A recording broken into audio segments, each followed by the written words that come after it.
Last thing, what happens if you damage your nervous tissue? Try not to. So it really depends on whether you damage CNS or PNS and whether you damage white matter or gray matter when you damage it. So if, for instance, you damaged the gray matter of the brain, it's gone for all practical purposes. Most neuron cell bodies are amitotic, and if you damage them, they're gone. It doesn't mean that your brain cannot regain functionality, but we'll talk about that when we get to the brain. It means they won't get the cells back. So these cells are amitotic. They're permanent cells. So if the cell body of a neuron is damaged, assume you are not going to get it back. But what if you damaged an axon? Well, if you damaged an axon, it depends on where it is.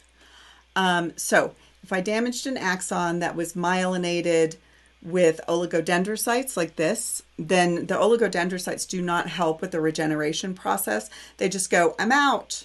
They pull up, and then the brain equivalent to scar tissue, which is astrocytes, will just fill the area, and then you're never going to remake your connection. So the scar tissue forms from astrocytes.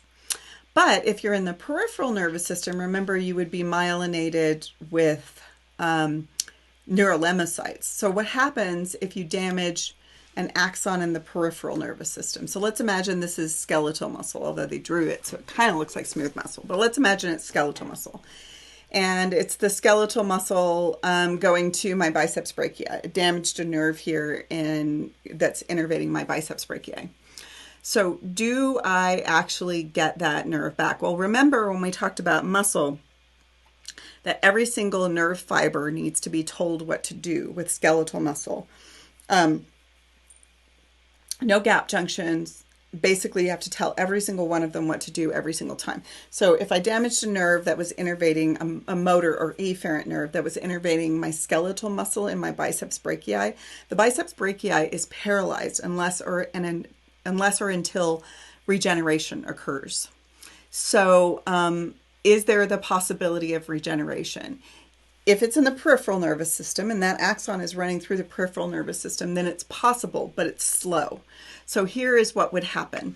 So the nerve, and obviously this isn't a nerve, it's a single axon, but the axon would be going through a nerve, okay?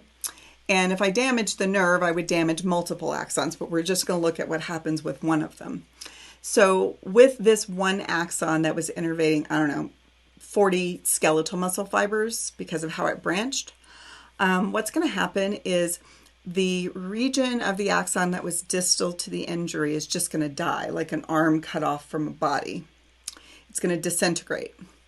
And that's going to take about a week. The Schwann cells, or the neurolemmacytes, are actually going to stay alive, though.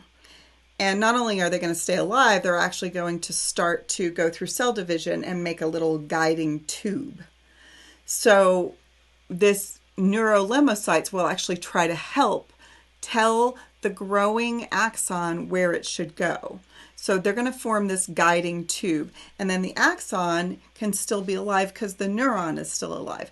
And this swollen end of the axon is actually going to sprout, and then the neurolemmacytes are going to form a guiding tube. In addition to forming just a hole that to aim for, they also secrete chemicals.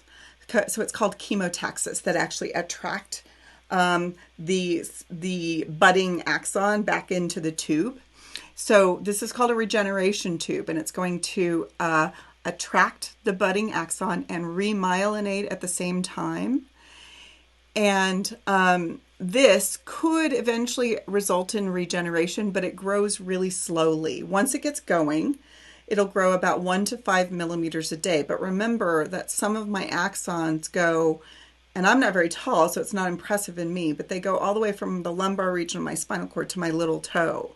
So it can take years before you know whether you are actually going to get complete reinnervation with nerve damage. Now, the other thing, what would a surgeon do? Could a surgeon put them back together microscopically? No, remember, a nerve is composed of hundreds and hundreds and hundreds of axons, and all they can do is put the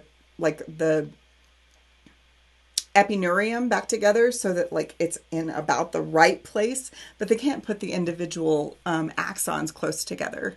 Those are all really, really tiny and microscopic. So this is going to take a while. So if you have nerve damage, the best a physician could tell you is you might get reinnervation, but we won't know for a while. And depending on how long it has to go, it could be a couple of years.